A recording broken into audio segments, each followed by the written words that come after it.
Sir, ED sir and Nilesh sir has joined, sir. We are also waiting for Tim sir and Seja ma'am.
Hello.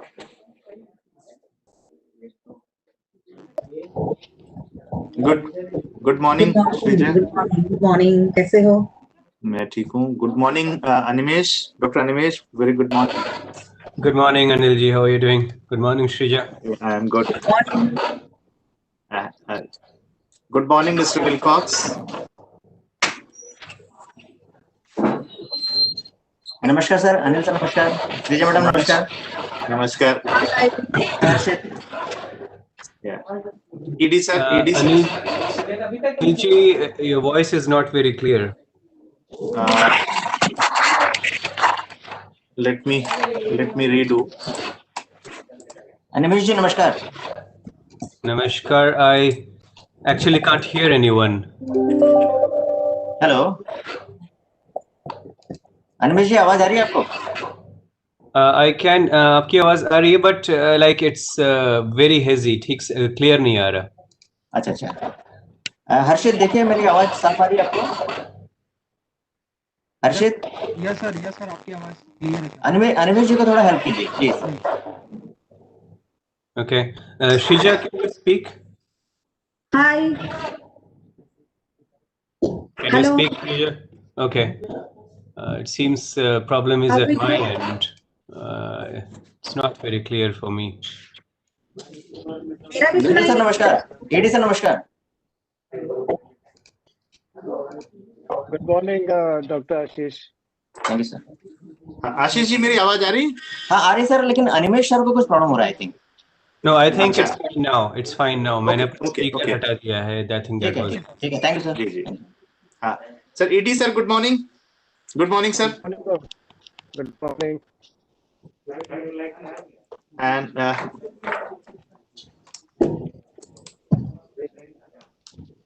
Good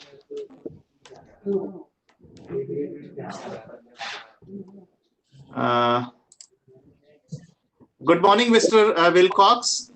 Good morning. Hello. Hello, Anil. How are you? I'm good. I'm good. Thank you. Nice to see you. Yes. Yes, Now your video is on. Yeah. I like your picture behind you. Very nice. Yeah. Thank you. It is of AMC DLR. It's Bangkok only. Yeah. It's the Grand. Yeah. Yeah.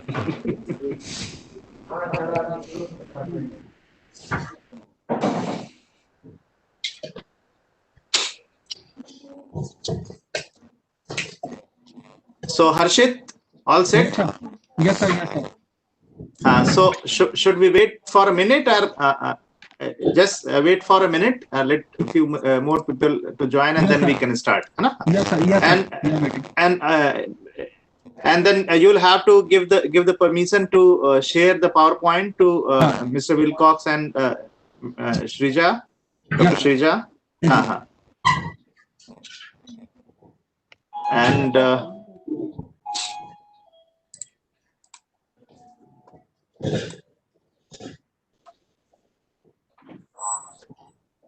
name it.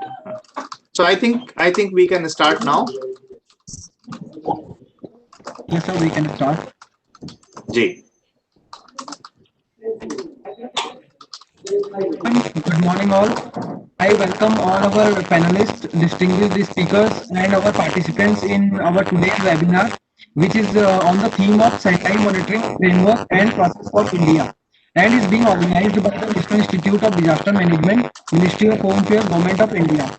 I am Harshit Sharma, working in NIDM as a young professional. Our resource persons for today's webinar would be Major General Manoj Kumar Bindal sir, who is the Executive Director NIDM, Professor Anil Kumar Gupta sir, who is the Head ECDRM Division NIDM, Dr. Animesh Kumar sir, Deputy Chief Regional Office for Asia and the Pacific UNDR, Dr. Srija S. Nair ma'am, Consultant Regional Office for Asia and the Pacific UNDRR, Mr. Tim Wilcox sir, Regional Office for Asia and the Pacific UNDRR, and Sri Ashish Kumar Panda sir, who is the Consultant Faculty NIDM. Now I would like to first invite Professor Anil Kumar Gupta sir, who is the head of ECDRM division NIDM and also a disaster mitigation and crisis management professional, for his welcome address. Over to you, sir. Very good morning, one and all, and thank you, Mr. Harshit. Thank you, UNDRR, for joining hands in this very important discourse.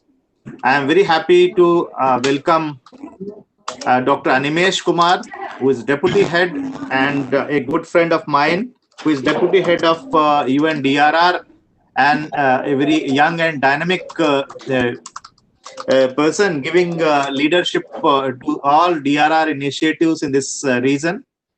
And his colleague, Mr. Wilcox, who has been very instrumental since beginning in developing and promoting the Sendai monitoring framework, particularly for the Asia Pacific region. And our Executive Director, Major General Manoj Kumar Bindal, under whose leadership we are promoting all kind of international and national cooperation in promoting the strategic and both technical as well as the field related capacity building dimensions. I'm very happy to welcome the Indian resource person from, although she is in fact a UNDRR employee. So Dr. Srija Nair, a past colleague of ours who has been working with us, and we had a number of projects and publications together at NIDM. And my colleague Sri Ashish Panda, who is working presently with me at NIDM. And other young colleagues, Mr. Harshit, Fatima, Dr. Sonal, and so many other members from NIDM, and a good number of participants who are joining this discourse today, having interest in the subject.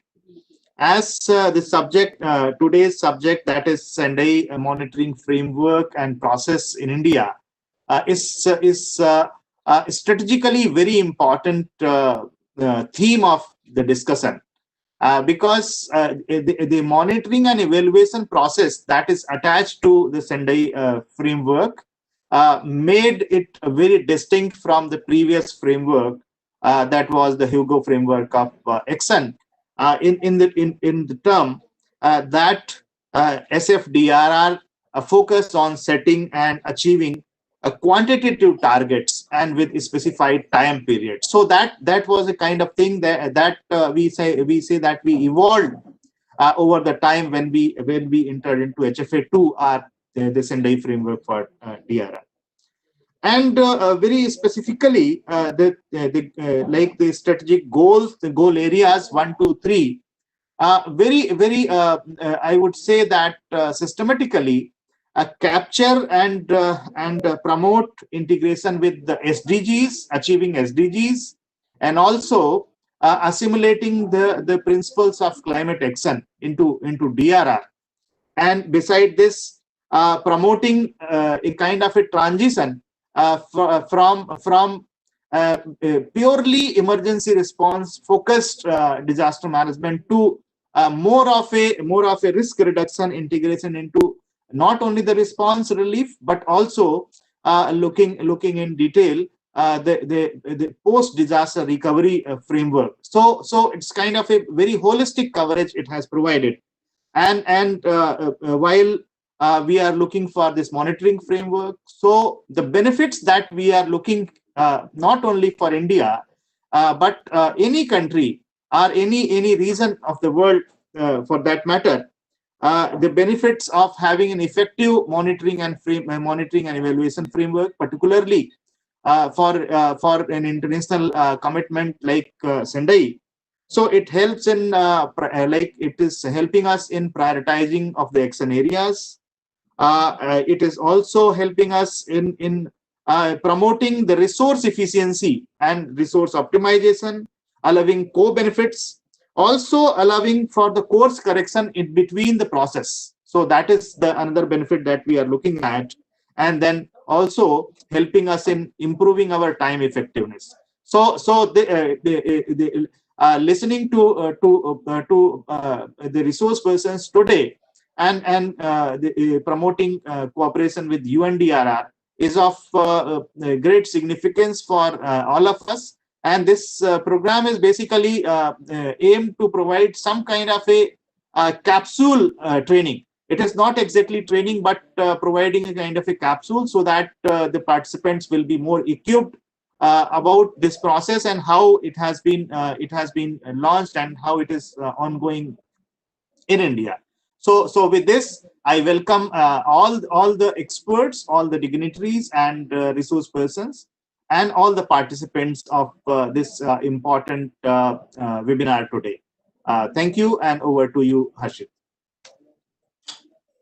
Thank you very much, Gupta sir, for your welcome address. Now, moving ahead, I invite Major General Manoj Kumar Bindal sir for his opening remarks. His brief introduction is as follows. Major General Manoj Kumar Bindal sir, VSM, is the present Executive Director of NIDM. He commanded an air defense regiment and an air defense brigade in the Kashmir region against the backdrop of counter-insurgency operations. He has also been posted as Deputy Director General in Directorate of Army Air Defense. He also served as the Provost Marshal in the United Nations mission in Mozambique. He has been the Director Center for United Nations Peacekeeping, New Delhi. Over to you, sir. Thank you, Harshit. First of all, Harshit, to all participants who have joined and the panelists who are here, who are experts in their own field, because today's topic is very important as it is time to understand, re-understand, and reorient our policies and frameworks so that the Sendai strategies and the goals and the targets given by the SDGs are followed and implemented in letter and spirit. The National Disaster Management Plan, which has been taken out in 2019 by NDMA, it is consistent with the approaches promoted globally by the United Nations, and in particular by the Sendai Framework for Disaster Risk Reduction 2015 to 2030, which in short we call this Sendai Framework, was adopted at the third UN World Conference in Sendai, Japan on March 18, 2015, as the successor instrument to the Hugo Framework for Action 2005 to 2015. So it is a non-binding agreement which the signatory nations, including India, will attempt to comply with on a voluntary basis. However, India will make no efforts or is making no efforts to contribute to the realization of the global targets by improving the entire disaster management cycle in India, following the recommendations in the Sendai Framework and by adopting globally accepted practices. So the Sendai Framework was the first international agreement adopted within the context of the post-2015 development agenda. At the same time, two other major international agreements followed in the same year, that is the Sustainable Development Goals 2015-30, which was in September, and the UN COP21 Climate Change Agreement to combat human-induced climate change in December. So DRR is a common theme in all these three global agreements. So in the domain of disaster management, the Sendai Framework provides the way forward for the period ending in 2030. Some major departures in the Sendai Framework from the previous Hugo Framework 2005 to 15 are that for the first time, the goals are defined in terms of outcome-based targets instead of focusing on sets of activities and actions. It places governments at the center of disaster risk reduction, with the framework emphasizing the need to strengthen the disaster risk governance. There is significant shift from the earlier emphasis on disaster management to addressing disaster risk management itself by focusing on the underlying drivers of risk. And it places almost equal importance on all kinds of disasters and not only on those arising from natural hazards. In addition to social vulnerability, it also pays considerable attention to environmental aspects through a strong recognition that the implementation of integrated environmental and natural resource management approaches is needed for disaster reduction. Disaster risk reduction, more than before, has been seen as a policy concern that cuts across many sectors, including health and education. So, as per the Sendai framework, in order to reduce disaster risk, there is a need to address existing challenges and prepare for future ones by focusing on monitoring, assessing, and understanding disaster risk and sharing such information. The Sendai framework notes that it is urgent and critical to anticipate, plan for, and reduce disaster risk to cope with disasters. It requires the strengthening of disaster risk governance and coordination across various institutions and sectors. It requires the full and meaningful participation of relevant stakeholders at different levels. So it is necessary to invest in the economic, social, health, cultural, educational resilience at all levels. It requires investments in research and the use of technology to enhance multi-hazard early warning systems, preparedness, response, recovery, rehabilitation, and reconstruction. The Government of India has established a very strong policy network framework for disaster management with the focus of mainstreaming disaster risk reduction into development planning and programs. The present focus is to strengthen implementation of various provisions of Disaster Management Act 2005, which also include the uh, uh, publication of the National Disaster Management Plan in 2019, enhancing the synergy between the newly established authorities and the existing old institutions at national, state, and district levels, adopting adequate measures to ensure that these newly established authorities are functional and supported with human resources and finances, and also ensuring that all development programs being implemented by the national government are designed following the principle of do no harm approach and incorporate adequate preventive measures against hazard risks. And lastly, developing appropriate methodologies and modalities for ensuring risk reduction through development programs of all partners at national, state, and community levels. Strategies have been adopted for strengthening the SDMAs and the DDMAs, that is the State Disaster Management Authorities and the District Disaster Management Authorities, to fulfill the responsibilities stated in the Disaster Management Act of 2005. Emphasis has been laid on the urban risk reduction by addressing planning and development issues through suitable legislative and regulatory mechanisms. Comprehensive human resource development plan is being prepared for the entire country with adequate financial assistance for training and capacity building on disaster management. A large amount of money has been kept aside in the 15th Finance Commission only for capacity building. Strengthen partnerships and coordination with corporate sector, civil society organizations, and various ministries and departments at all levels. Building that in the underlying principle adopted by the Government of India for post-disaster reconstruction and recovery. And in times to come, there will be an increasing focus to set up recovery frameworks which will enable the people affected by the disasters to access resources for rebuilding their lives and to revive their livelihoods. So this paradigm shift that has taken place towards disaster management, it's not easy to percolate down to various sectors or ministries and departments and needs time. So there is a need to enhance the available knowledge, human and financial resources for risk reduction in the country. So Government of India, with its continued commitment towards sustainable development, will focus on mainstreaming disaster risk reduction as one of the priority agenda in the development planning process.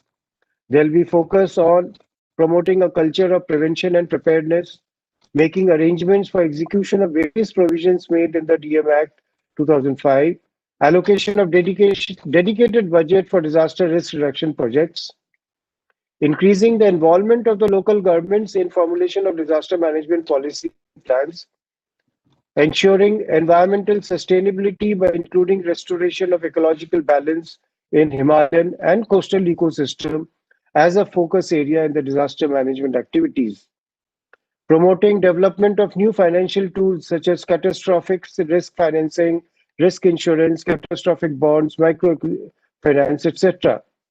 And also strengthening the monitoring mechanism for implementation of disaster risk reduction, fostering social and gender equity in disaster risk reduction planning. So we can see that the Government of India is fully committed to achieving the targets which have been set out in goals and priorities and goals set out in the framework, and has been constantly endeavoring to fulfill them. And with the way we are progressing in this field and adequate funds are being made available for the various processes, I'm very sure that in times to come, India will be a world leader in ensuring that this particular framework has been successful in India.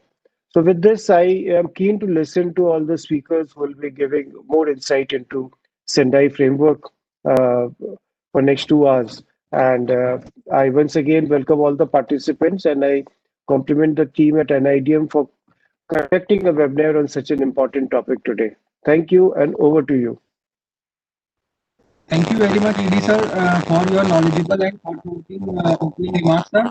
And now I invite Dr. Animesh Kumar sir for his opening remarks after his brief introduction.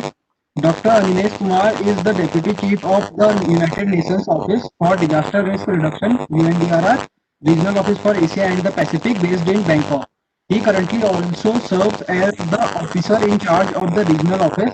In this capacity, he coordinates disaster risk reduction policy and intergovernmental multi-stakeholder and UN mechanism in the region. Before joining this position, Dr. Kumar held the same position in the UNDRR Regional Office for Africa, based in Nairobi.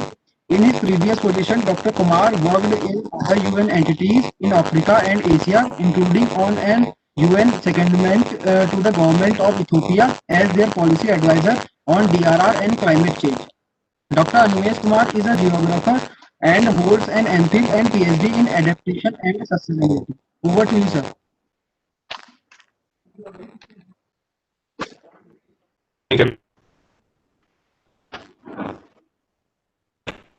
Sir, your voice is not clear, sir. Unmute, sir. Hello, sir.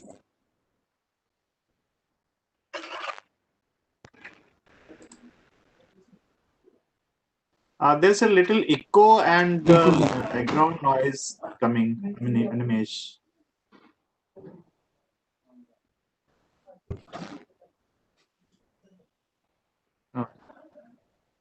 No.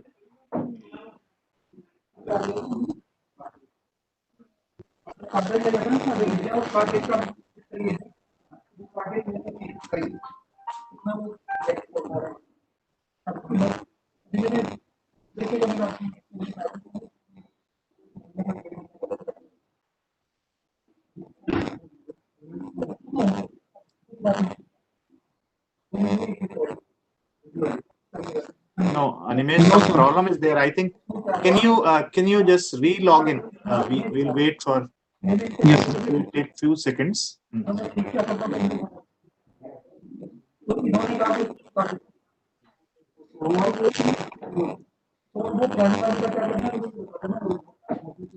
हर्षित, आपकी voice में भी पीछे से बहुत खड़खड़ाहट आ रहा है।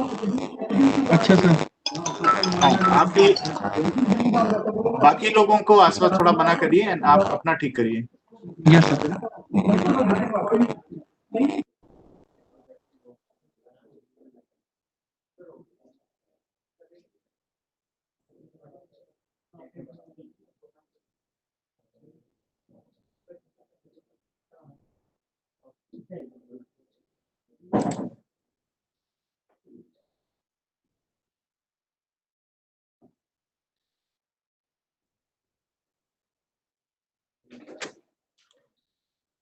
So Dr. Animesh had some technical problems, so he'll be joining back shortly. He's joining, and then we'll start. So.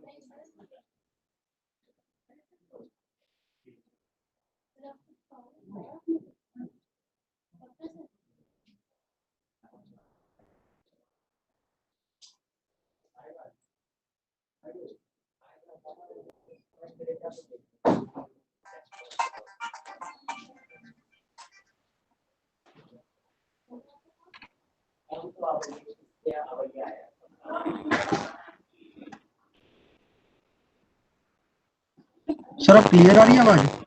Hello, आपकी आवाज में खरखराहट है, आप दूसरे सिस्टम से ज्वाइन कर लीजिए। हाँ, you join from other system. Yes sir. हाँ, आप and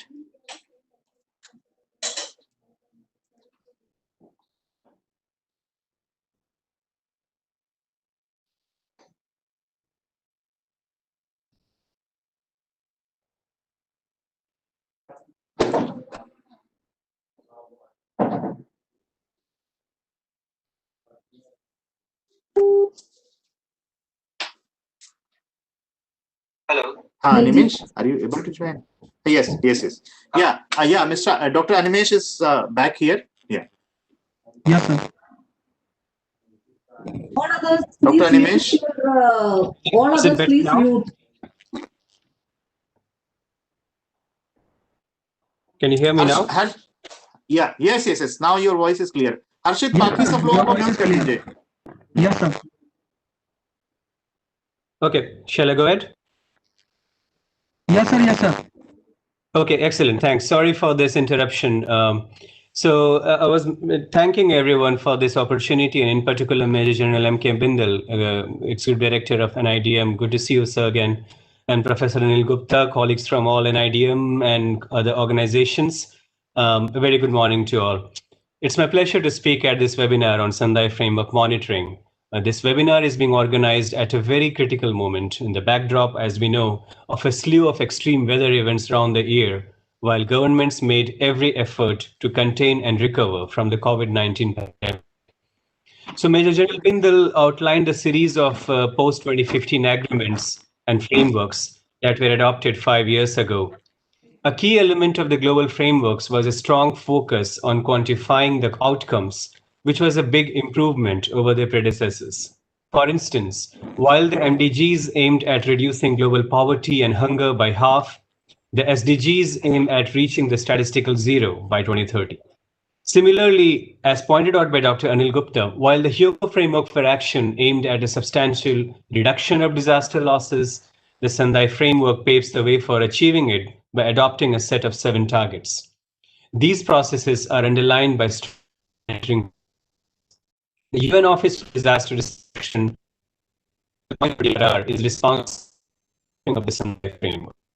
Following an intergovernmental process, the UN General Assembly endorsed a set of 38 indicators to be used to monitor the Sendai Framework targets.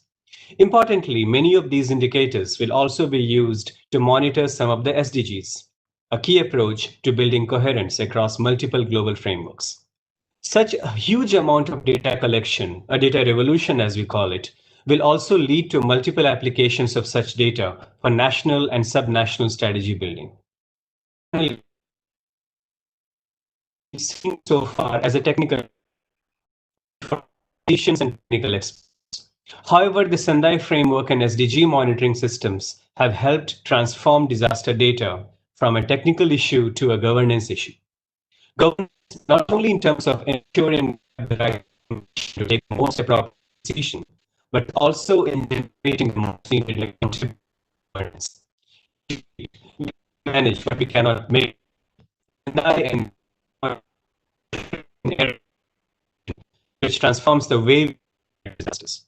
And this holds special significance for India, one of the most disaster-prone countries in the world. In fact, I cannot think of a disaster which has not happened or cannot happen in India. Being the second most populous country, India also has one of the largest populations at risk of disasters in the world. Management of disasters and the risk of disasters starts with data. India has already demonstrated its global leadership through strategic partnerships like the Coalition for Disaster Resilient Infrastructure and Solar Alliance. If we can have the right data ecosystem for disaster risk management in the country, India will become a great contributor to resilience in the world. I hope this webinar will be helpful in understanding these nuances of disaster data and monitoring seen from the lens of the Sendai Framework. You're all in very good hands with my colleagues, Mr. Tim Wilcox and Ms. Shrija Nair, experts in this field. So with these words, I once again welcome you all and wish you all a very successful webinar. Thank you very much. Thank you very much, Anime sir. So now my voice is clear, sir? Yes, yes. Yes. Okay, sir.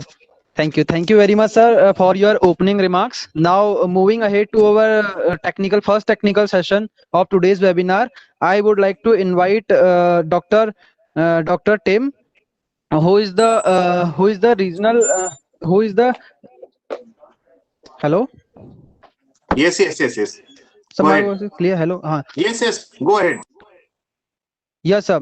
Mr. Tim is based in Bangkok and currently leads the Sendai Framework monitoring in the Asia Pacific region, and is also the manager of UNDRR activities in Southeast Asia and private sector resilience in Asia. He was also the former head of office for UNDRR's sub-regional office for the Pacific based in Suva, Fiji for 5 years. Prior to UNDRR, he served in the Australian Public Service for 13 years and was posted to the Australian High Commission in Fiji as Disaster Risk Management Team Leader, managing Australian disaster mitigation, response and recovery efforts in the Pacific, and in the Australian Aid Program managing humanitarian policy, disaster risk reduction and regional pandemic and health programs in both Asia and Pacific regions. He is also a full member of the Australian Institute of Project Management, AIPM, and the International Association of Emergency Managers, IAEM. Over to you, sir. Thank you very much, Harshit. I might just, is there a way of sharing my PowerPoint presentation?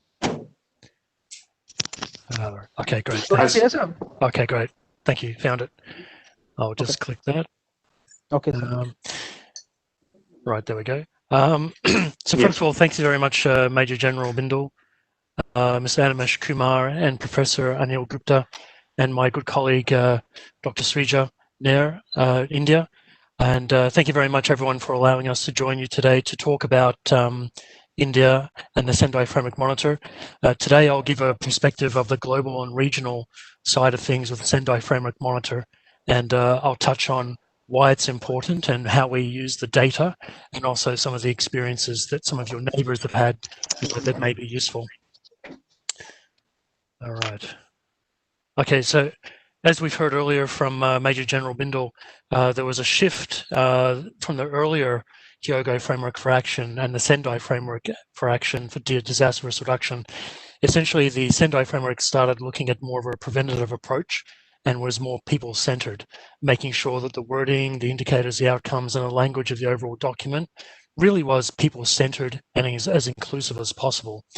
It still acknowledged that the primary responsibility of states for disaster risk reduction was the states themselves, the countries, but that there was a shared responsibility for disaster risk reduction with all stakeholders, including the private sector. Another addition was that we saw was that there was an inclusion of slow onset and man-made and biohazards in the Sendai Framework. So the current COVID-19 pandemic falls well under the Sendai Framework for disaster risk reduction, and we would expect countries to report the number of deaths and people affected by COVID-19 in the Sendai Framework Monitor itself. Essentially, as we know, the Sendai Framework essentially has 7 targets. This is them here. Targets A, B, C, D, E, F, and G.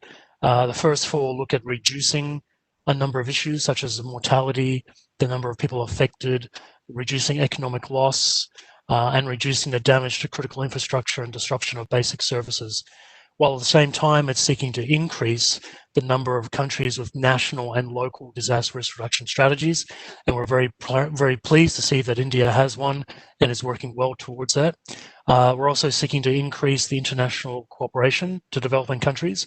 So that is the amount of international assistance, whether it's money or technical assistance or sharing of technology to developing countries, as well as the last one here, which is increasing the availability and access to multi-hazard early warning systems. And the Sendai Framework for Monitor itself has indicators that attempts to measure quantitatively all 7 of these targets. And each year we ask countries to report on each of these 7 targets themselves.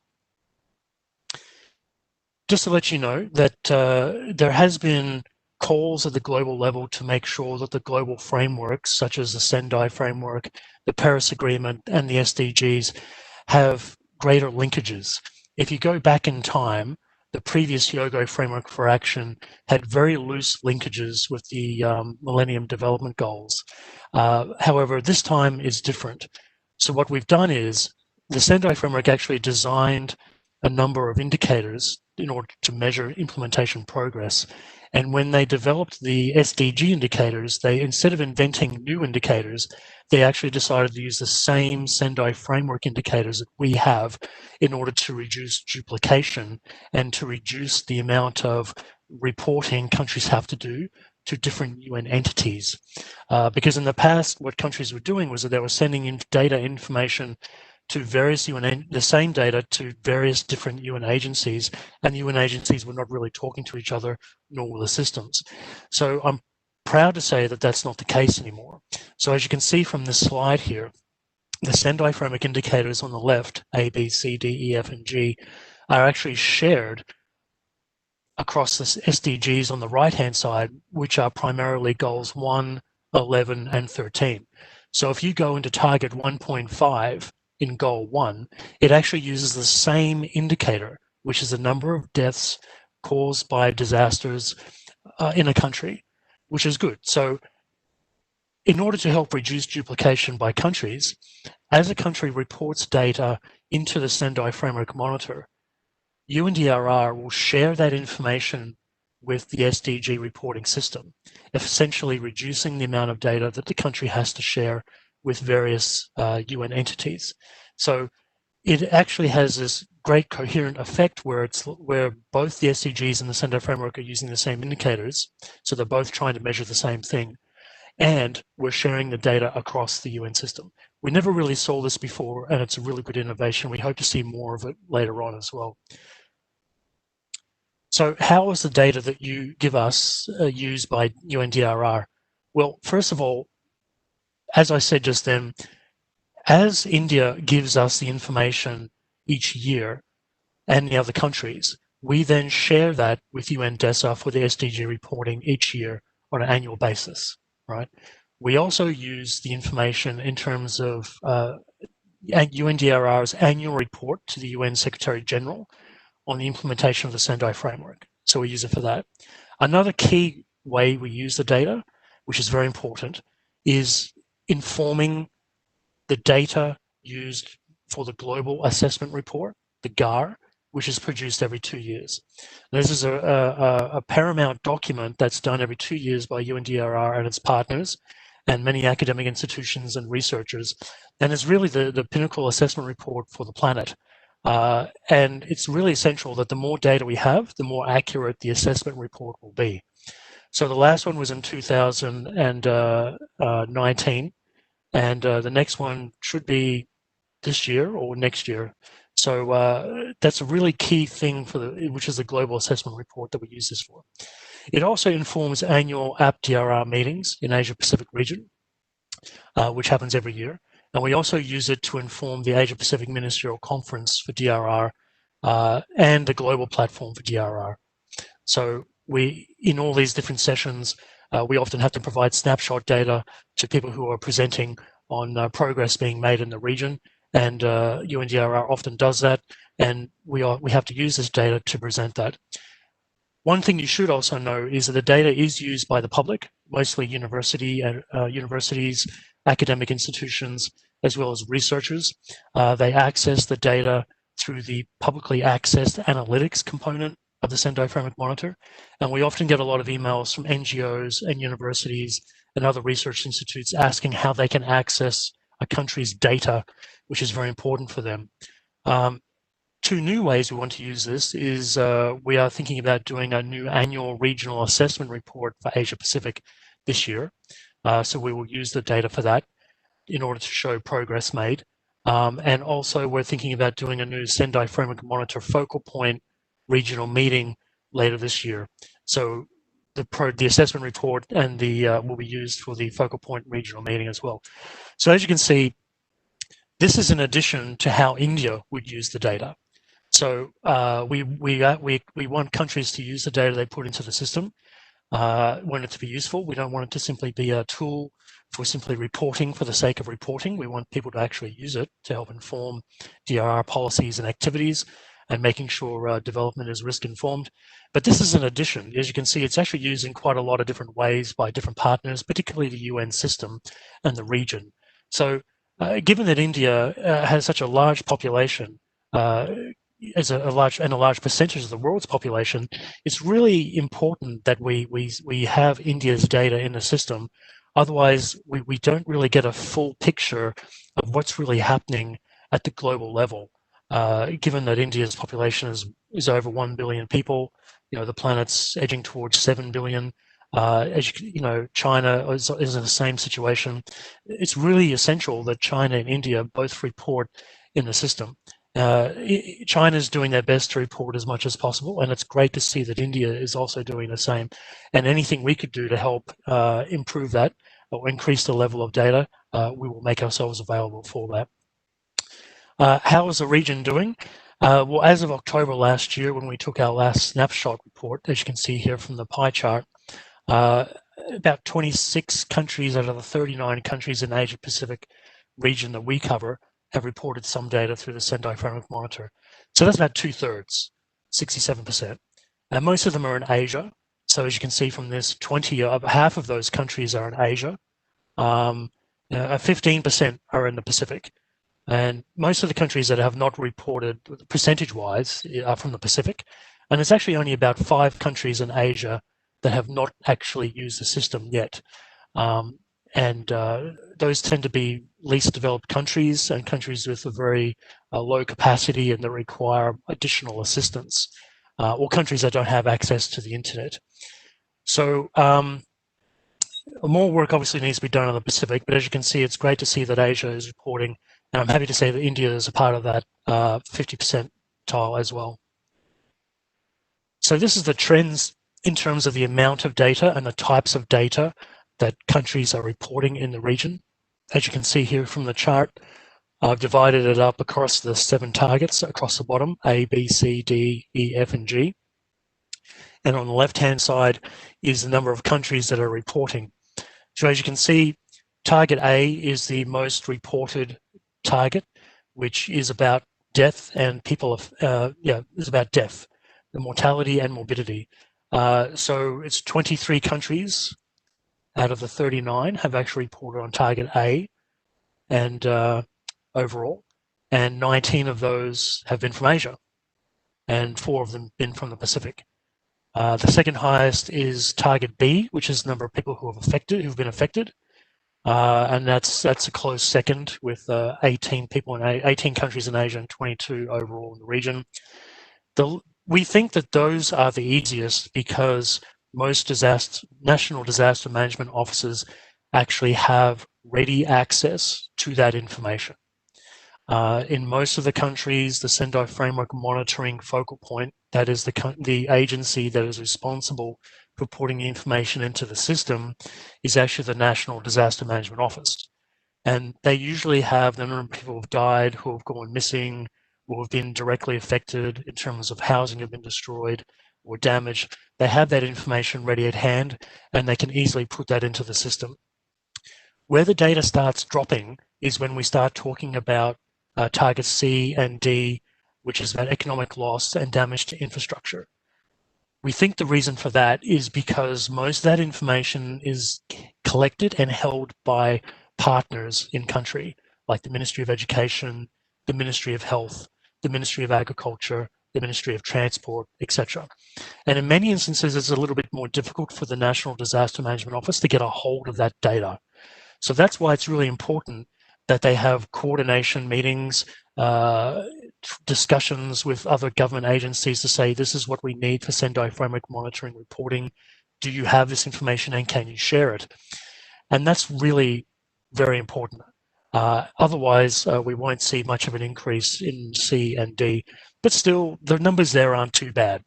I mean, it's roughly half for target C. If you were looking at 26 countries that have been reporting, we're looking at 16 countries that have reported on target C so far. One of the lowest is target F, which is international cooperation. And that's no surprise because even donors themselves who are actually, giving money to developing countries for disaster risk reduction often lack the tracking capability to track all the cash that's going, all the technological assistance or technical assistance going into countries. So that's going to be a lot of effort. It has to be done to include target F. We are really glad to see that target E, which is the DRR strategies, is actually improving. So at the moment there, we're seeing about 17 countries in the region have actually reported that they have a national strategy in the Sendai Framework Monitor, which is great. That's really important because if the country doesn't report that they have a national strategy in the Sendai Framework Monitor, then it does not get captured in the global reporting. And that's really essential. So if a country has a national strategy, but it's not putting it in the Sendai Framework Monitor, then it doesn't get captured in our reporting. So it's really important that countries do that. And I'm very happy to see that India has done that. So those are the data trends overall for the region. Not too bad, a little bit of work still needing to be done, but overall pretty good. So as I was saying with the emerging, we've got some emerging challenges here. Probably one of the first one, which is a big one, is countries doing what's called not validating data. So in other words, a country will enter the data into the system, but until it gets validated, it remains essentially draft and no one can use it. So we can't use it for our global reporting. The public cannot access it through the publicly accessible analytics component of the Sendai Framework Monitor, and it just sits there in draft. The term validating is a little confusing. It doesn't actually mean an individual goes and looks at all the raw data and confirms that all the raw data that's been entered is correct. It's really just simply confirming that the data entered is correct. That's all it is. So we're at the moment doing a bit of an education program to help people understand that the word validate doesn't mean additional work for individuals to go and validate the raw data. We're also trying to change the word, and I know Srija has had this, has been working on this as well with there in India. But that's really the main thing, is that countries will often put data into the system, but they won't actually click the button that confirms that the data is correct, and it still sits there in draft. So we really do need countries to do that, otherwise it gets missed. Another challenge is rush reporting. So I'll talk about deadlines later on in this presentation, but one of the big ones is this idea that our first deadline this year is 31st of March. So as you can imagine, when do a lot of people start entering data? If it's due on the 31st of March, they would probably start on the 29th of March or the 30th of March. So not everyone, but a lot of people do. So it gets a bit rushed, and as a result, they start only putting in the minimum required data in the system, and not actually putting it in any great detail, particularly disaggregation. They don't necessarily put in disaggregation by sex, age, or disability, or income. There is a bit of a staff turnover problem in the region.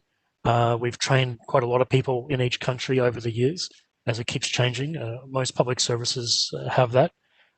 So as a result, we've kind of designed an e-learning tool to help countries and Sendai Framework monitoring focal points.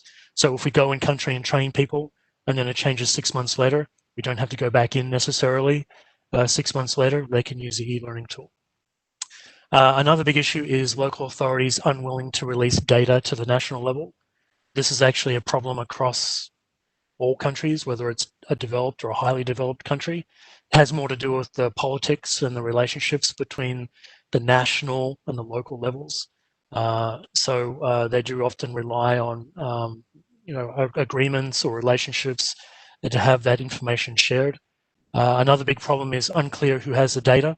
As I was saying earlier, even if they know, say for example, the Ministry of Agriculture has the information that they need on crop damage, the Ministry of Agriculture may not want to give it to them, or they don't have the relationship with the Ministry of Agriculture, and so they don't know who to approach. So it gets missed and not reported. Another issue is low capacity or resources. There are some countries in our region, particularly the Pacific, where there are quite literally 2 or 3 people in the National Disaster Management Office. So, as you can imagine, they would have quite a lot of work on their hands. So the Sendai Framework monitoring reporting can be a bit of a burden for them, as can SDG reporting. One thing that we would like to encourage and see more of is sometimes when governments have gaps in data, that they actually look to use non-government partner data. So in some countries, even though the country doesn't collect data on disability, a partner organization such as the Red Cross may collect that information. So we would actually encourage the countries to actually use that information from the Red Cross to supplement what they're doing in country. And of course, there might be the usual political sensitivities around reporting data. This is an issue in some countries in the region. It's nothing new. So it's helping countries to understand that look, put the information in that you feel comfortable with, that is the best fit, and that's easily publicly accessible, and that's okay. As I said earlier, to help deal with some of these challenges, particularly with the staff turnover and the COVID-19 pandemic stopping us from traveling in country, we have developed an e-learning course for an orientation to how to use a Sendai Framework monitor. This is a link to it here. We've done it in a partnership with ADPC, and we've received quite a lot of positive feedback on it. It's not very complex. It actually tries to take a complex situation and issue and make it as easily understandable as possible. It is available in 4 different languages, but we have a lot of people who don't speak those 4 languages except for English, who tell us that it helps them understand the Sendai Framework monitor very easily, even though their English is not so good, because it really does try to make something complex and make it easily understood. So we've had really positive reviews on this, and we hope to build on this later. We are looking to do more translations later on this year. So if India is interested in having it translated into Hindi or other languages, please do let us know, and we'll be more than happy to work with you to make that available. What are the opportunities for us? So we've got some ideas here on some opportunities in the region to help support countries. As I was just talking, we need to increase our use of virtual national workshops. We've started doing that last year already, where we did a virtual workshop with the Chinese government and the UN country team in Beijing because we were unable to travel there. And we've been fortunate enough to squeeze in a physical workshop in India just before the COVID-19 shutdown. So we did one there in India, in New Delhi in February last year. And it was the last physical workshop we were able to do before the shutdown. So I'm very happy about that. But if we need to do more virtual workshops, even at the local level, we're happy to do that. Continued use of the self-paced e-learning course. You can start anytime and finish anytime you want. It's free. You get a certificate at the end of it as well. Looking to, as I said, explore the translation of the monitoring, the Sendai Framework monitor itself into additional languages.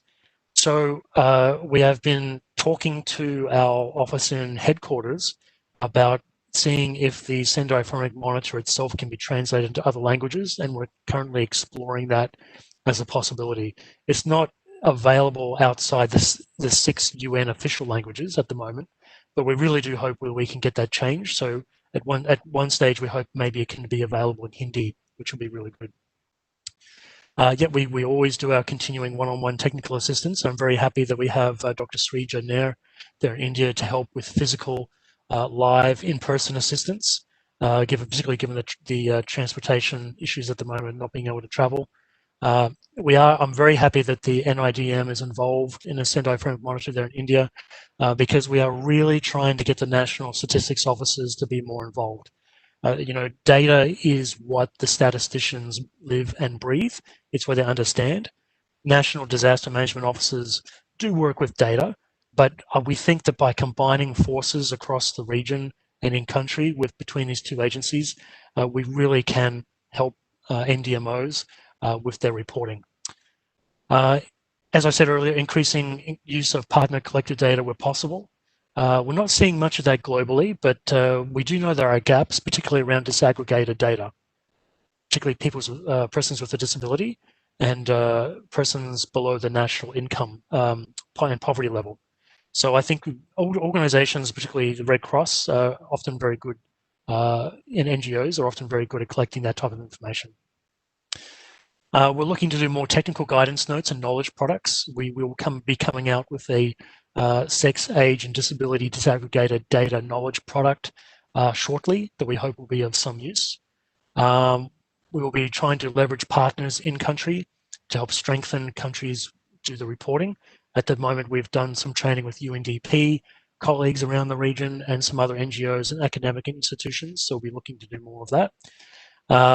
And using regional and national platforms to increase political support. So that's also one of the reasons why we have the APM CDRR. This year we will be having a session, no doubt, on data, and we'll be looking to do a regional SFM focal point meeting later on this year. Releasing analytical products using regional mechanisms. So we'll be trying to demonstrate how the data can be used at these regional meetings. And also, as I said earlier, we'll be developing a regional assessment report to showcase the regional risk landscape and the DRR efforts to address this. And in fact, I think that there may actually be some good lessons out of India that we might actually be able to pass on to other countries, particularly the collaboration between the state and the national level, and particularly the local data collection being done there in India. Finally, just before I pass on to my colleague, Dr. Srija, I'll just let you know with the upcoming reporting milestones that we have. The next one is the 31st of March this year, and that is essentially the data for last year, so the calendar year 2020. And that's specifically for targets A, B, C, D, and E. So, and that is because they are related to SDG indicators, and it's also because we need that data to inform UNDESA on the SDG reporting for this year. So it's only for calendar year 2020, which means for the first time, we really do need information on COVID-19. That is the number of people who have died or have been affected by COVID-19, particularly the number of deaths. We understand that with countries, there sometimes are some political issues with that information, but really the information that's put into the system is up to the country. We trust you, and the data that you put in will really be helpful in terms of looking at global progress globally. The next deadline is later on this year, which is the 30th of September, 2021, and that's for targets F and G. And F is for the international cooperation, as I was saying before, and G is for early warning system. Now, the reason why these two are separate is because we acknowledge that doing targets A, B, C, D, and E is a lot of work, but essentially targets F and G are not part of the SDG indicators. They're not shared. They're separate. So we decided to simply split them and allow people some more time to answer targets F and G. Keep in mind that if for some reason countries are not able to fill in all the data for A, B, C, D, and E by the 31st of March, let's say, for example, if a country can only has the data for A, B, and C, then we ask you to do D and E, whichever is the remaining, for the 30th September deadline. That way we can use that information for our own annual reporting, which comes at the end of the year within UNDRR. So, and of course you can change the data at any time. You don't have to keep it. If you put something in the system and you realize a mistake was made, you can easily fix it at any time. It's no problem. And of course, as I said earlier, putting it into the system is one thing, but just make sure that it's confirmed and validated. That's really important. That way we can make sure that we use it. I also would like to end on one note, and that is we often get a lot of questions from countries saying, we're not certain, we're not 100% certain about the data that we're putting in a system, but we're 99% sure. That's totally fine. I encourage the model used by New Zealand, which is they use a model that they refer to as the best available data at the time.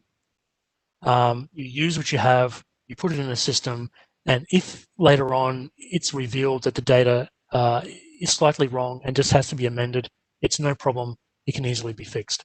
So on that note, I'll finish there and I'll pass over to Dr. Srija. Well, listen, thanks very much for allowing me to speak. I hope this has helped you understand how the data is actually used.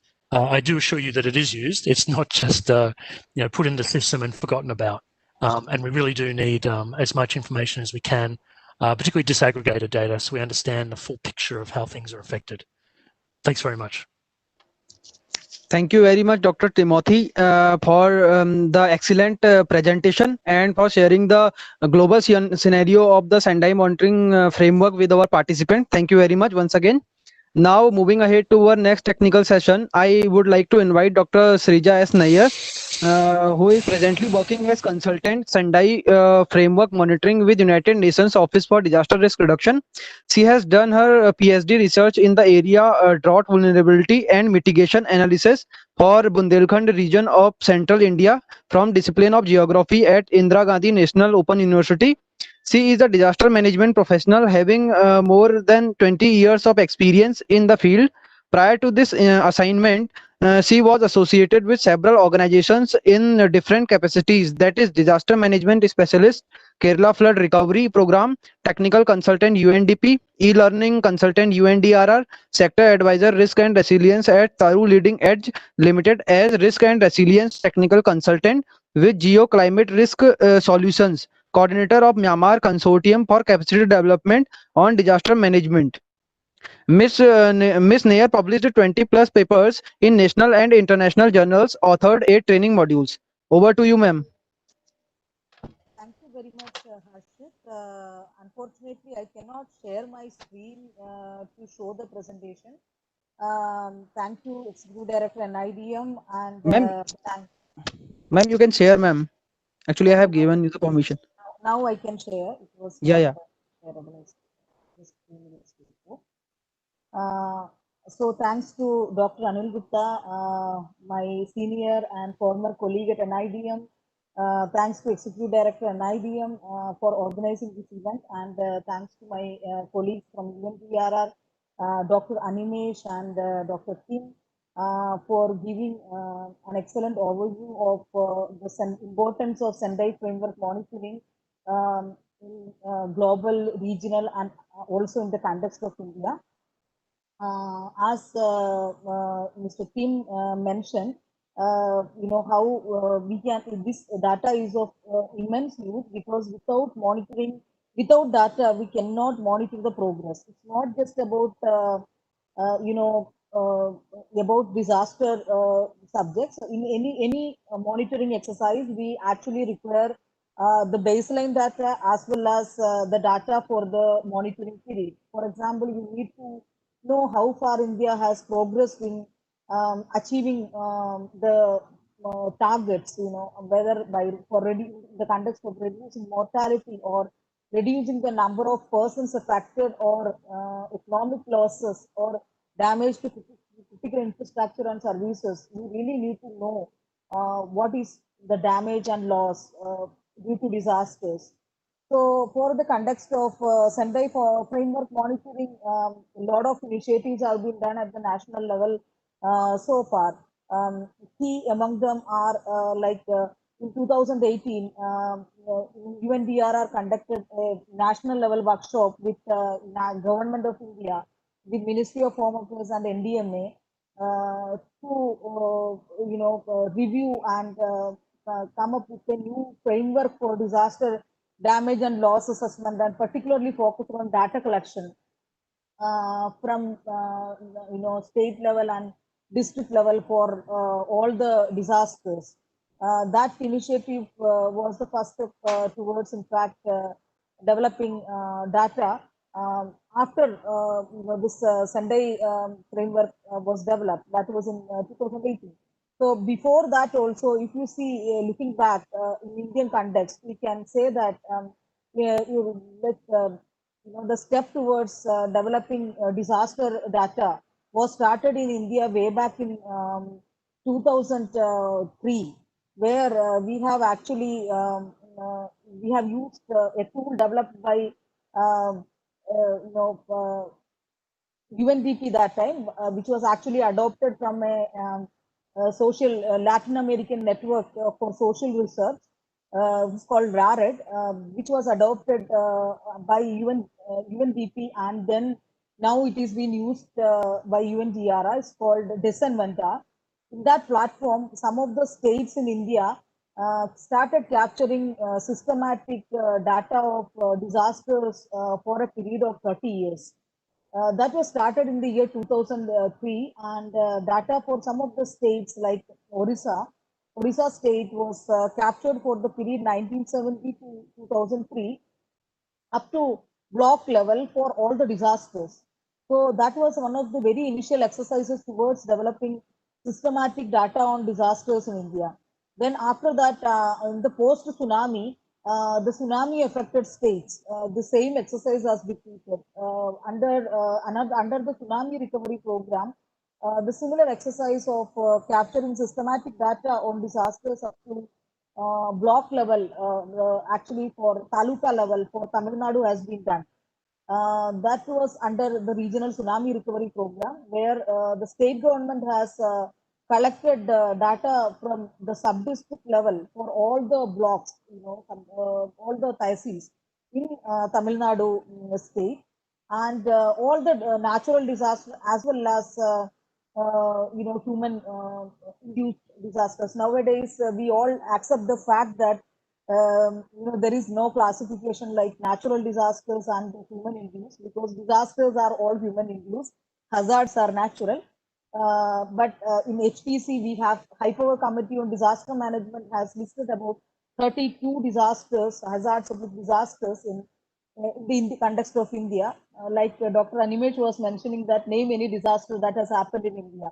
Probably except volcano, all other disasters we can see in the past in Indian context.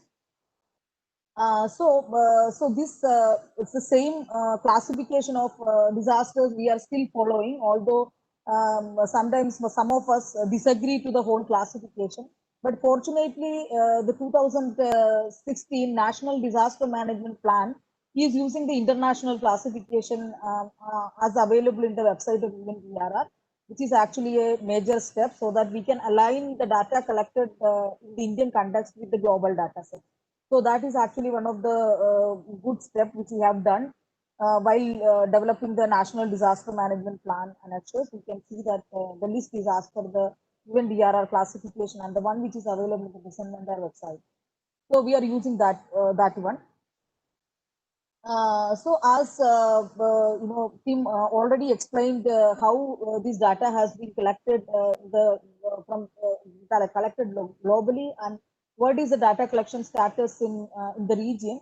So now I will specifically touch upon the data collection status in India. As ED and IDM mentioned, and also Dr. Animesh mentioned, that India is one of the second most populous country and one of the most disaster prone countries in the region.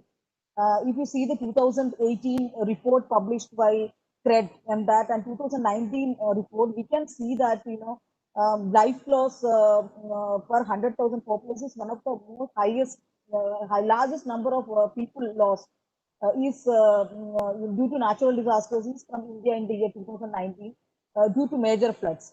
So it's like that actually shows we can also say that the data which is available in the CRED MDAT report is just a fraction of what I think is being reported. That is what I feel, because after seeing the numbers available in the report, we can say that the data is not even capturing more than 50% of what is actually there. It's much more than that, because we are not including all those information, because CRED actually includes data where the mortality of per event is more than say 10%, or the number of people affected is 100 or 10,000 or more, or I'm not very clear about the economic losses, but there are certain thresholds which are fixed by CRED, and it actually includes only one data for entire country level. So because of that, probably most of the medium scale and small scale events are missed out, which are actually, if you put them together, it's a lot of deaths. For example, lightning related deaths, heat wave related deaths, cold wave related deaths. All these events are also contributing a lot of human life loss in India, which are actually not being captured in these CRED and that database due to, because it has a global context and it cannot go into minute details. So it is a responsibility of the national governments to capture those data sets at the lowest possible administrative units for meaningful analysis, which can facilitate a better disaster management planning and certainly emergency response, and also for monitoring. In fact, NIDM was involved in the process of developing a disaster statistical system since 2005.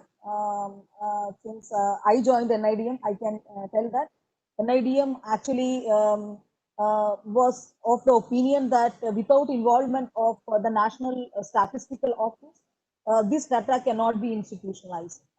And now, fortunately, see, Central Statistical Organization under SDGs is collecting some of the indicators under Sendai Framework monitoring also. So they are also now keen to collect data at least from the state level.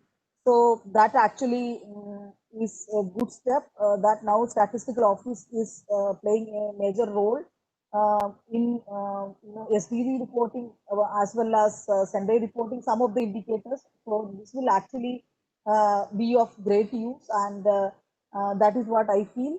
And statistical office with Central Statistical Office, NIDM has developed a national disaster statistical system in the year 2008, and we have rolled out large number of trainings to incorporate disaster related statistics as a part of the state level statistical handbook, to make sure that none of the disaster related data is missed out, because they are the only agencies who can assure that every data, every disaster related information is institutionalized in the statistical handbooks. So that initiative started in the year 2007, and some of the states, fortunately, have incorporated and published even disaster-related statistics. For example, Himachal Pradesh, one of the North Indian states, have come up with baseline data for the natural disaster-related damages and losses, particularly economic losses, number of people affected, and deaths, for the period 2008 to 15. And also they are now coming up with the 5 years report after post Sendai Framework. So some of the states have already started, and now we are developing.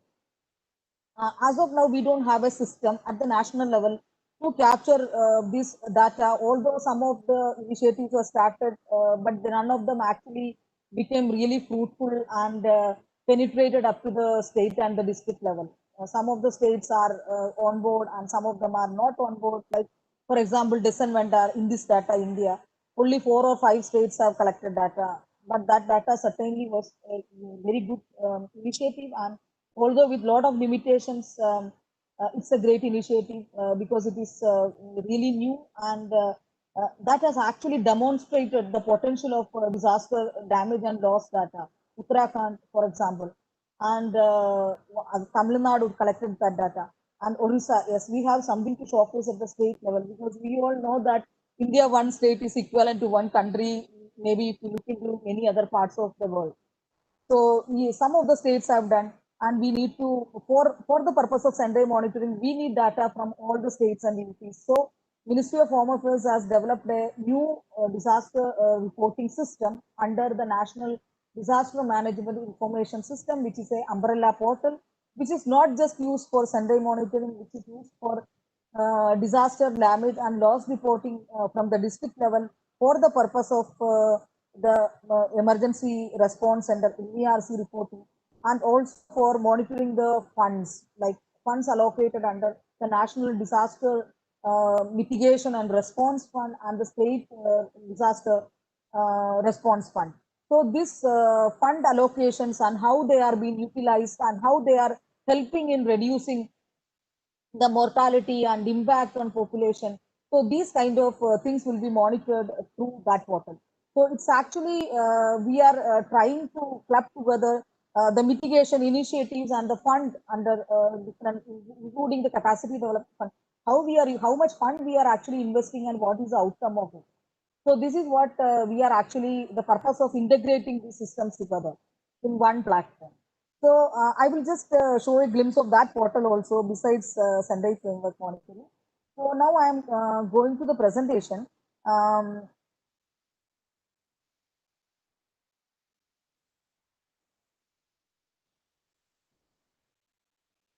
So my presentation is very specific about the Sendai monitoring and its status in India.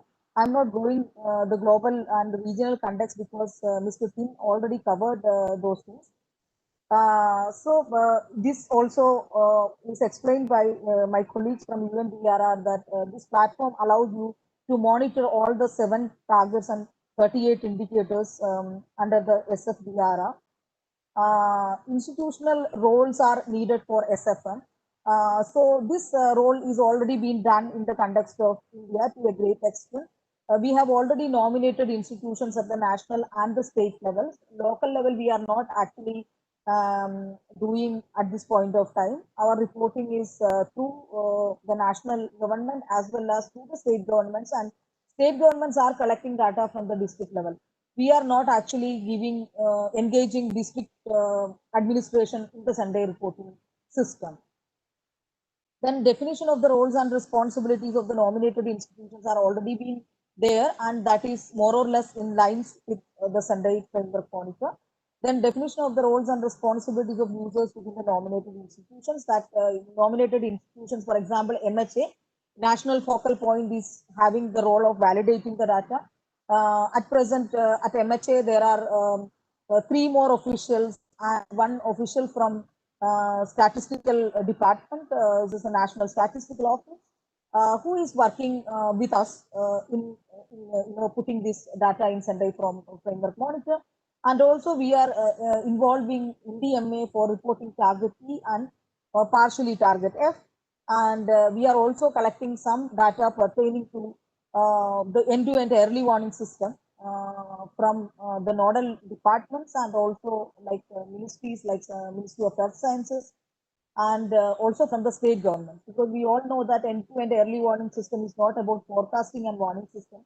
We also need to look into the last made collectivity issues and how the warning is being distributed at the local level up to the district and up to the municipality and then down to the gram panchayat and village level, and to each individual how far it is reaching and what is the capacity of response capacity of the people who is actually receiving the warning messages.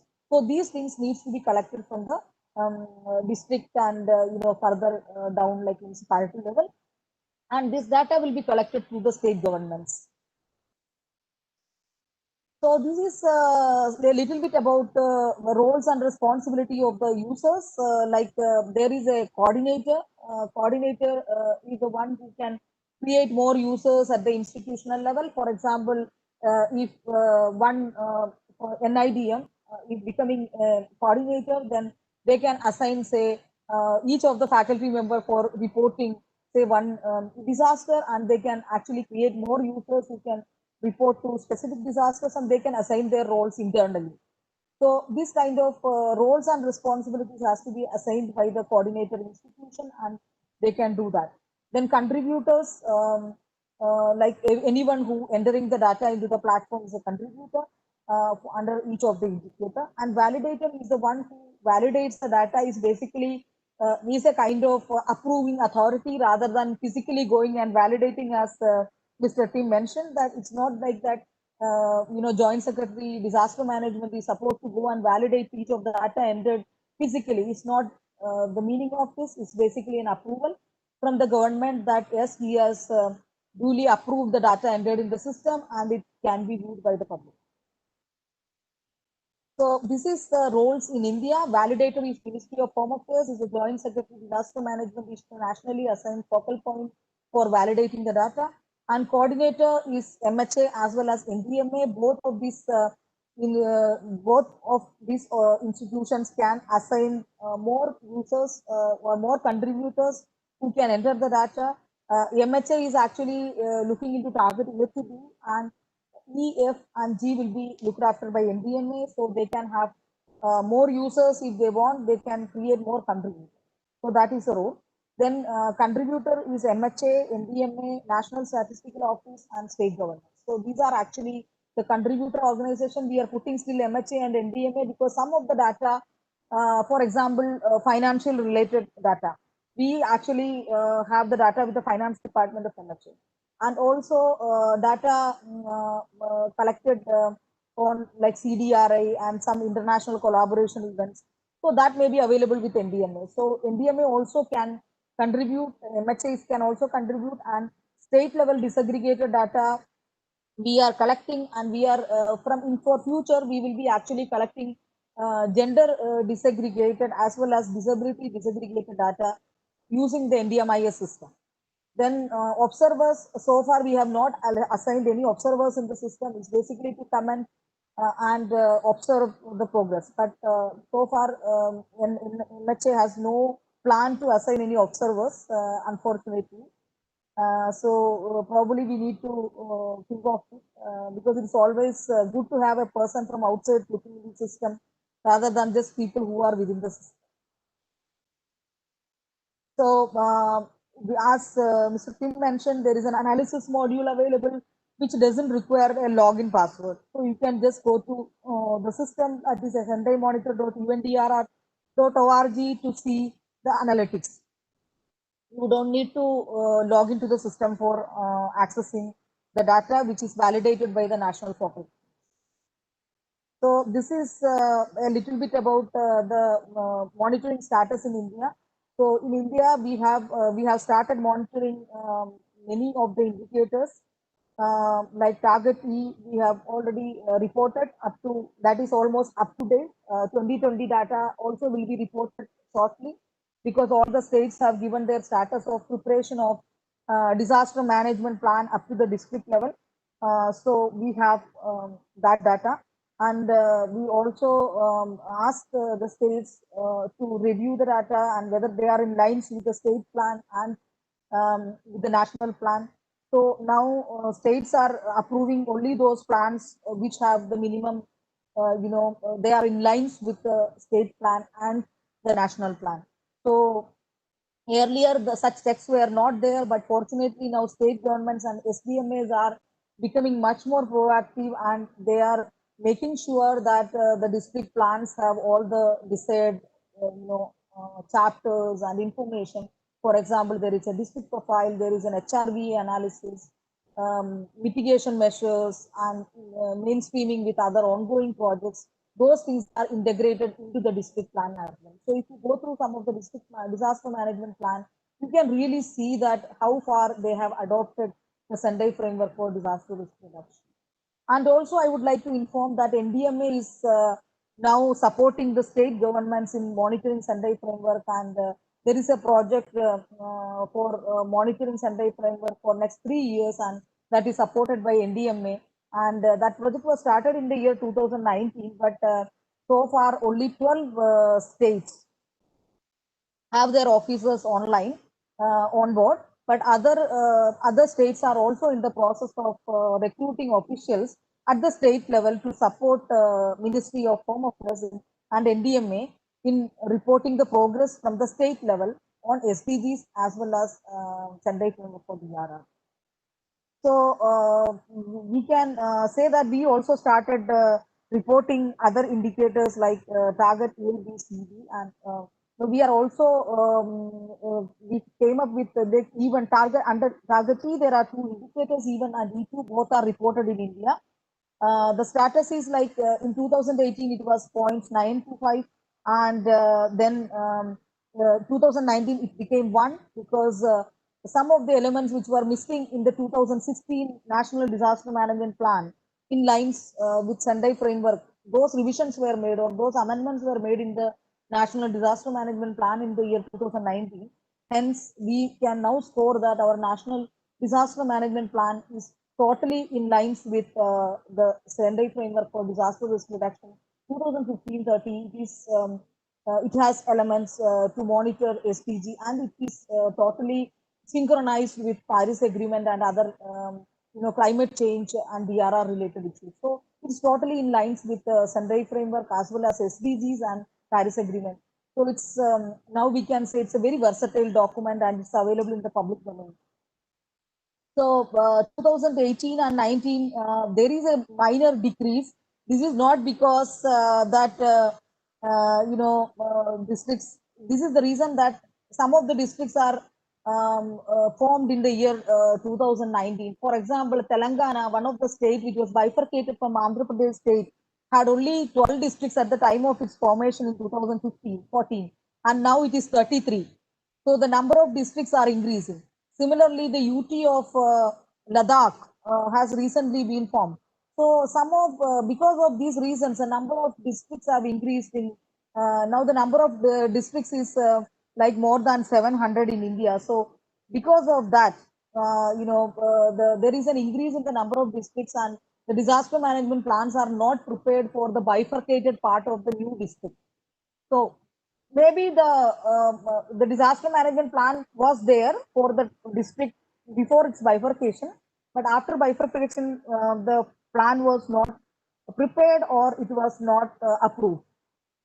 So in that scenario, the number is showing a minor like 0.5 decrease in the year 2019, and I am sure that this year it's going to further reduce. It may become maybe 92 point something. The reason behind is that there are many districts where they formed in the year 2018 and 19, they do not have the plans.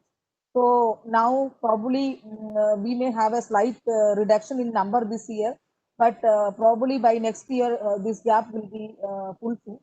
And certainly I would like to show that there is a huge progress India has made during these years as far as the preparation of plans in lines with UNDRR's Sendai framework for disaster risk reduction.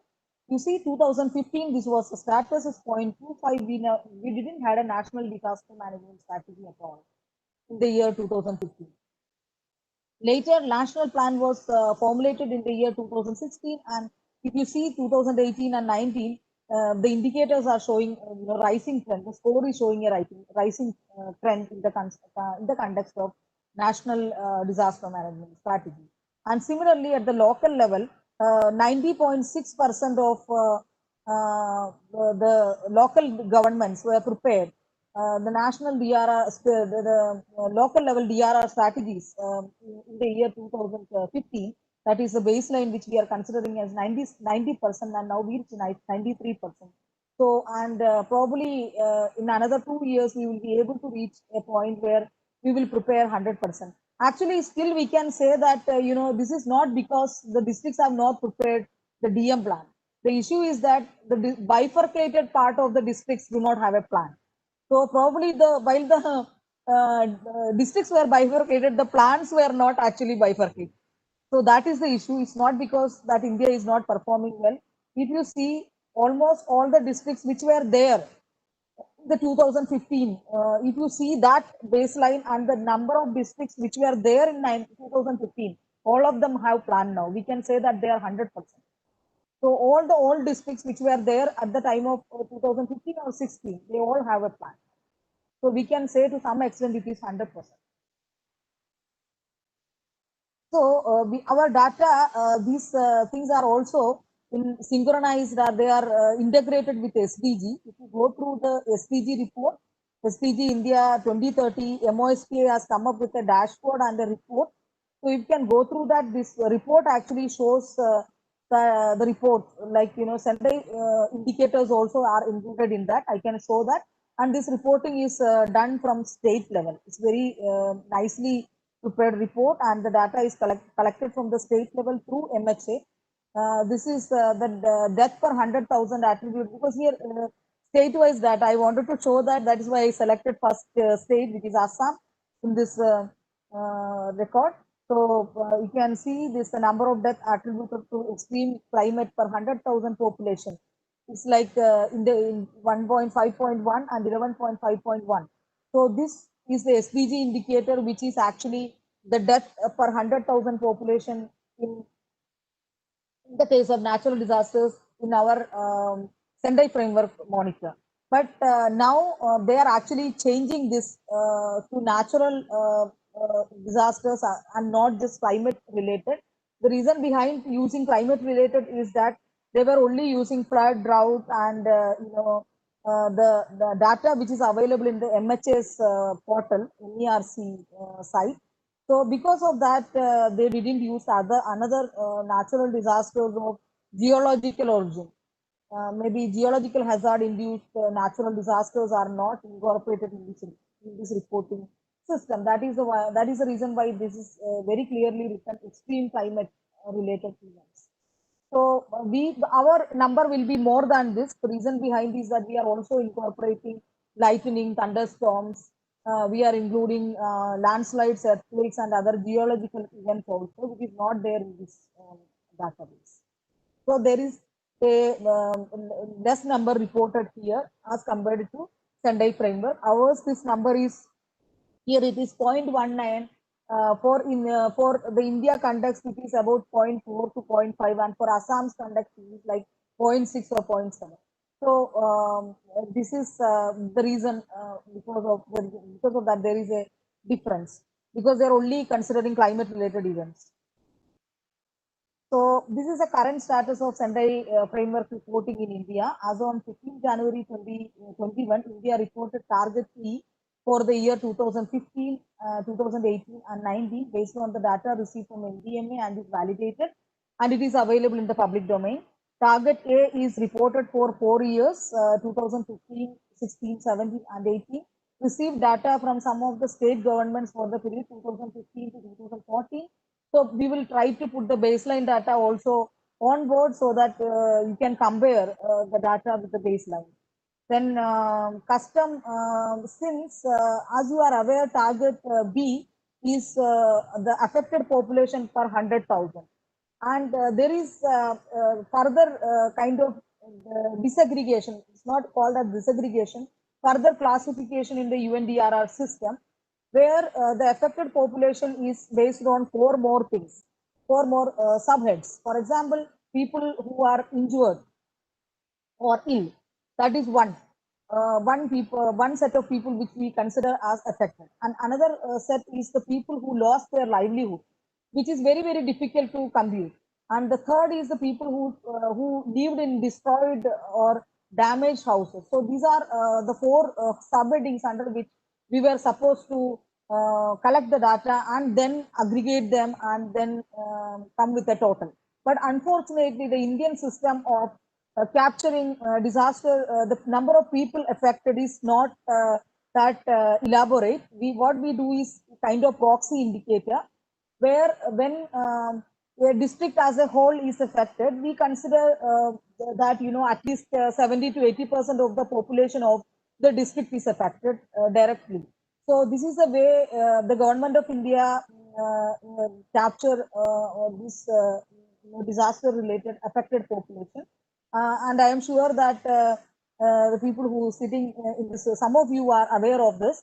If a village is affected, a village is marooned due to flood, we consider the entire village population as affected population, and we really don't go and count how many people lost their livelihood or how many. This is done only in the case of the disasters, major disasters, where some PDNA exercises have been conducted. But PDNA is still in a very beginning stage in India. We have so far conducted only 2 PDNAs involving UN agencies in the past. Yes, PDNA is there, but the proper way, damage assessment is being done, but PDNA in the proper format and the module developed by NIDM, MHA, that kind of PDNA is only conducted after the Kerala floods 2018 and Fani cyclone. So no other cases such elaborate PDNA has been conducted in India so far. Some of the UN assessments like JRDNA and all being conducted by World Bank in the past. For example, after the flash floods of JNK and Uttarakhand, and also in tsunami context, like joint assessments with World Bank, ADB and UN system was done. But that is not actually done as a government initiative. This is only done in 2 cases. But yes, we need to look more and more of that kind of data to enter into SFM, where we can have more disaggregated data, which is not available at this point of time. Because of that, for reporting target B, India has created a custom indicator where we have given the definition of target, for people affected per 100,000, which is different from what is there in the UNDRR system. Similarly, baseline data for the period 2005-15, like we are already collecting it. We have some of the data available with the state governments, and also the national government is having annual report of Ministry of Home Affairs is having data for 8 disasters, which are primarily the monsoon related, hydrometeorological and weather related event data is available. So that data can be used, but it has huge gaps, as I mentioned. It won't even capture 50% of the total life loss. Either we need to collect the accurate data from the states, or we need to fill the gaps. This plus the data from other disasters needs to be compiled. So this needs to be taken care of, and probably states and national government has to take a call on how to collect the baseline data, because we need to do it for a sensible monitoring. Without baseline, if you are monitoring something, it makes no sense. So then metadata, yes, we have already entered with the support of Central Statistical Office. They have kindly given us one senior official to support us in MHA. He is also on board, and he is also a part of the Sendai Framework monitoring as a coordinator, as come contributor. So we are getting data from the National Statistical Office, so that we will be using. And it is quite aligned with SDG reporting, because we are closely interacting with the Social Statistics Division of MOSPI, and so this data will be totally aligned. There will not be 2 different data sets in these 2 monitoring platforms. So now for collecting data of target A to B, there is a new portal developed, as I mentioned you in the beginning. It's called NDMIS, National Disaster Management Information System. This portal will cater the needs for reporting target A to B, disaster related damage and losses, gender disaggregated poverty, people living below the poverty line who are affected due to disasters, people who are differently able, who are being affected. So all this data will be captured in this newly developed system in future. And we are also developed a reporting system for the expenditure under NDRF and SDRF, although it is called response fund, but it is no more a response fund now, because we are incorporating so many other kind of funds. For example, capacity development funds are also integrated into this. So now it's not just a response fund, no more a response fund, it's including mitigation fund also. Then situation reporting for disasters, so that central government can have a continuous monitoring of the situation and the gaps, whether NDRF is there, SDRF is there any gap, how many people are living in the relief camps. So these kind of information will also be captured in this system. So status, I can say that is basically the portal related status. Users are created for all the states and UTs, and we have also many district level users are also on board now. And training of SDRF and NDRF conducted for all the states and UTs so far. And training for the district level officials are conducted for 12 states and UTs. And it is ongoing. And our target is to complete the training by February 2021. And data entry is under progress. And this also, we hope to receive a lot of data on disaster damage and losses by the end of March 2021, so that we can incorporate disaggregated data in the Sendai Framework. So this is the NDMIS system, which is already there. So I'll just show you, if time permits, for 5 minutes, and then I will close my presentation. And I would be happy to support any of you are from the state governments, or you need training in the context of Sendai Framework Monitor, or in the context of NDMIS. I would be happy to support that. And thank you very much to NIDM for taking a lead role in developing capacities at state level for disaster damage and loss reporting. And probably we can integrate this also as a part of the PDNA process to make it more systematic. So thank you very much. And I'll just show you a glimpse of the NDMIS, so that you can see that how far we are looking into this. You know,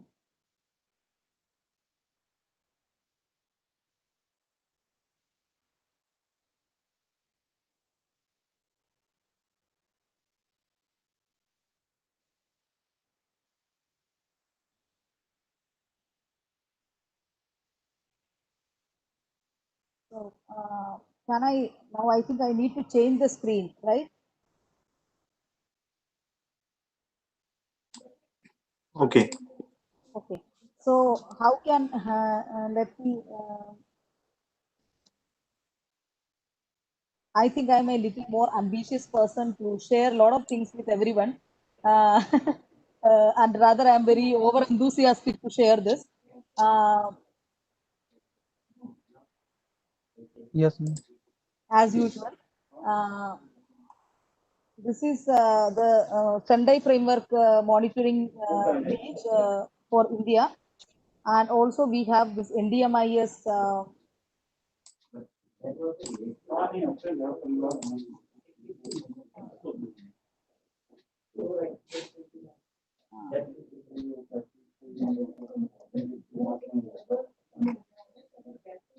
So this is the NDMIS portal, which is developed by Government of India. So you can see this, and authorized users can log into the system. There you can see that there is a provision to report SDRF and NDRF, and also there is a system for reporting disasters, and there is a situation reporting and Sendai framework. You can report all these indicators like death and affected housing, agriculture, irrigation, critical infrastructure, then solid waste systems. All these sectors can be reported, and also we have add-on modules for reporting damages to railways and airports and seaports, and also we are including as module for capturing cultural and natural heritage. related damages where we are involving Ministry of Culture, and also we are bringing the data from Ministry of Environment and Forest, where we will be capturing damages to national parks. For example, after Cyclone Fani, there was a lot of impact on Nandankanan. So, and Assam flood every year is impacting Kaziranga. So, the impact on the natural and the cultural heritage, that also will be captured in this portal. So, there will be a separate module for that. That is already in place, but this is a state user login, so you cannot enter that data from this module. That is why it is not there. That is also already there in place. So this is in glimpse about the NDMIS. So with this, I would like to close my presentation here. And any questions from the participants and is most welcome. And our team is here to answer that. Thank you very much, Reja ma'am, for your presentation, and very nice informative session was this. And we have two questions from the participants, ma'am. The first question is, how do we convince the complacent authorities to make a strategic plan in advance when there is no visible threat? This question is from Mohammad Rafi. Okay. There is no visible threat. Now, what threat is needed? So probably that is the idea of developing this disaster damage and loss database, so that we can show an evidence, evidence-based advocacy. As exactly what you are saying, that when we talk without data, probably it is difficult to convince people. So that is the relevance of this data. When we did a study in Orissa in the year 2004 using disaster damage and loss data, it was so loud that there were so many chronic disaster events which are being ignored in the states. For example, domestic fire events.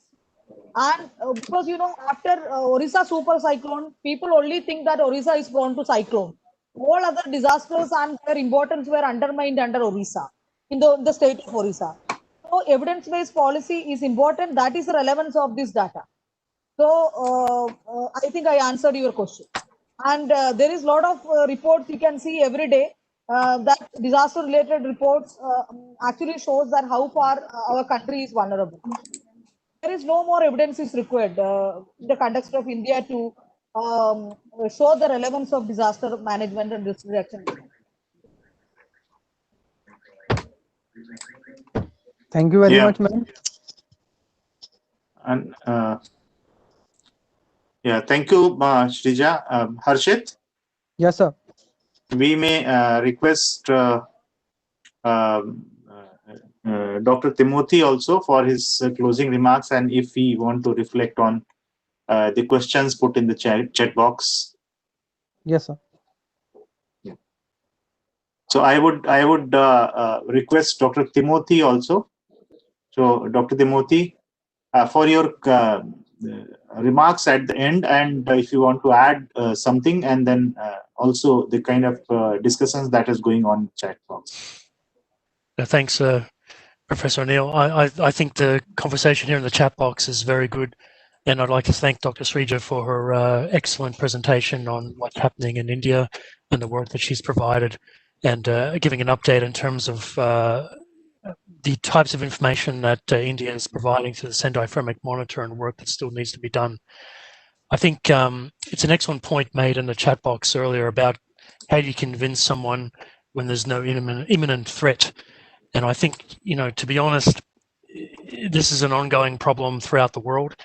COVID-19 is a perfect example of that. If I had a conversation about people saying you need to prepare for a pandemic 2 years ago, people would be saying to me, why? Why do I need to do that? But now that we're in a pandemic, if I had that same conversation with people, that would be like, oh, yes, of course. Why wouldn't we do that? It's human nature.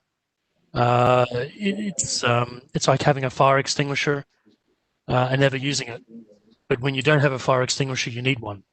I think it's really the only way here is we really need to convince people to adopt an all hazards approach. That COVID-19 really has demonstrated that really all hazards affect everybody. Even if it's, you would think a pandemic would affect mostly the health sector, but it's affecting everyone. It's affecting the crops, it's affecting the businesses, it's affecting importation of food, exportation of food. And really, if we adopt an all hazards approach, then we are covering as many of these unforeseen shocks as possible. So I would really encourage us to do that. Yep. Thanks. Thank you. Thank you, Dr. Timothy and Dr.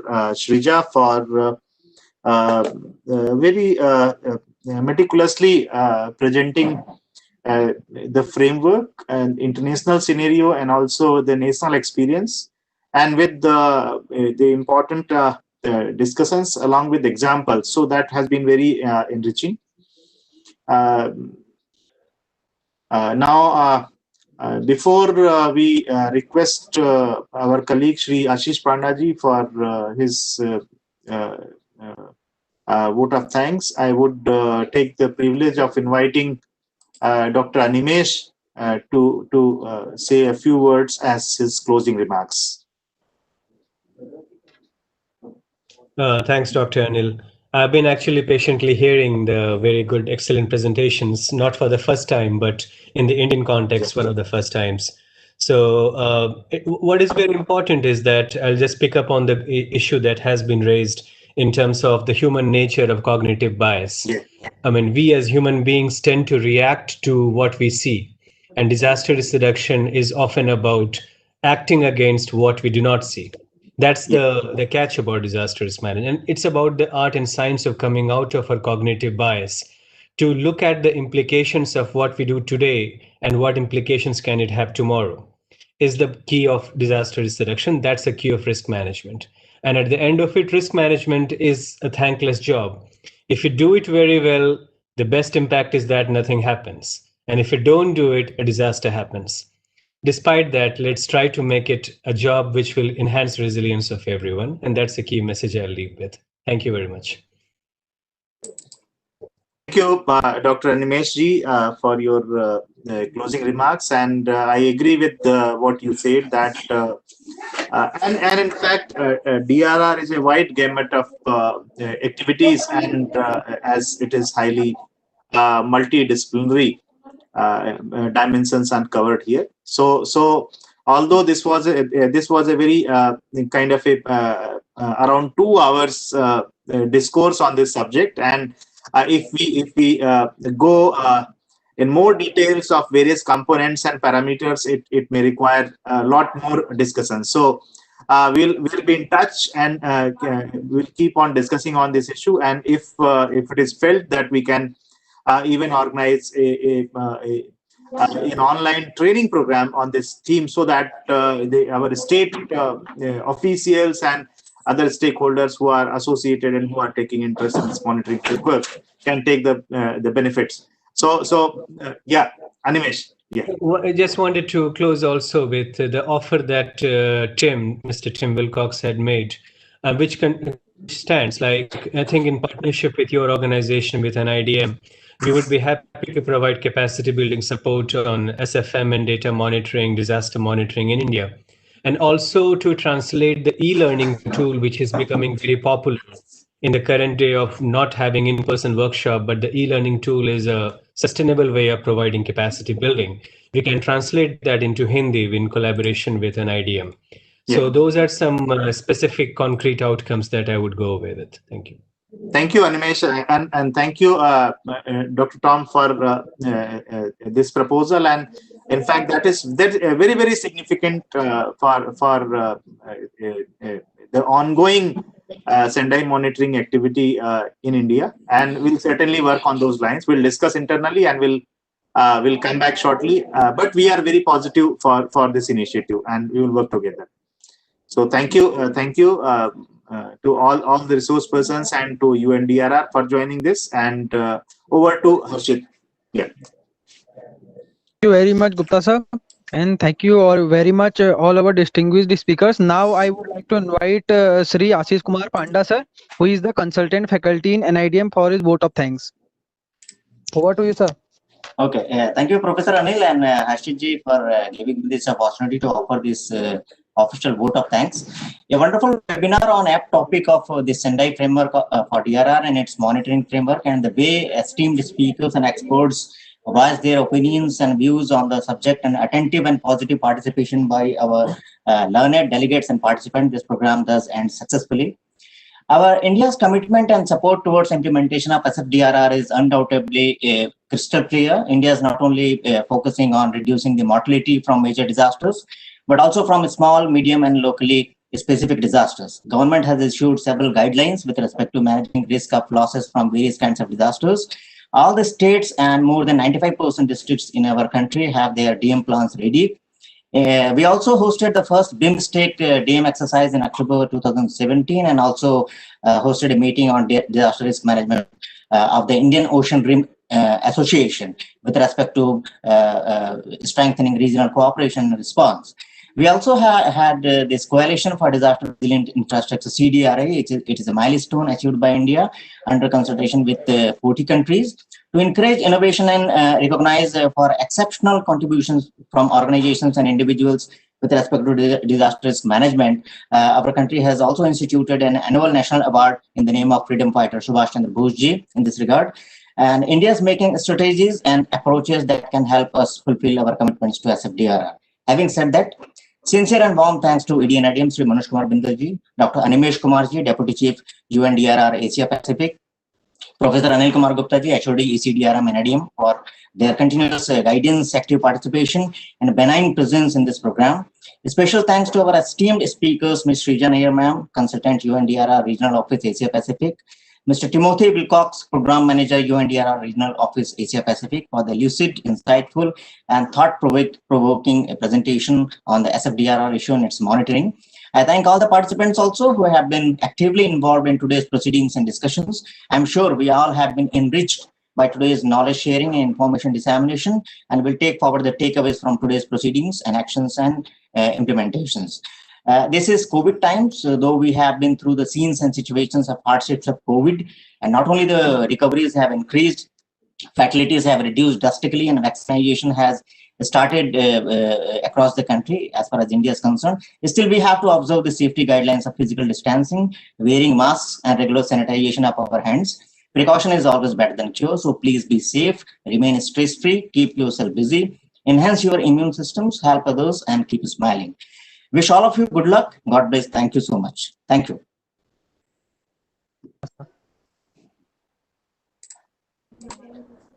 Harshit? Yes, sir. So thank you. Thank you, Ashish Pandaji, for the vote of thanks, and thanks to each one of you for making this discourse a success, and thanks to all the participants, and thank you. Thank you all. Thank you. Bye-bye. Have a good day. Yeah.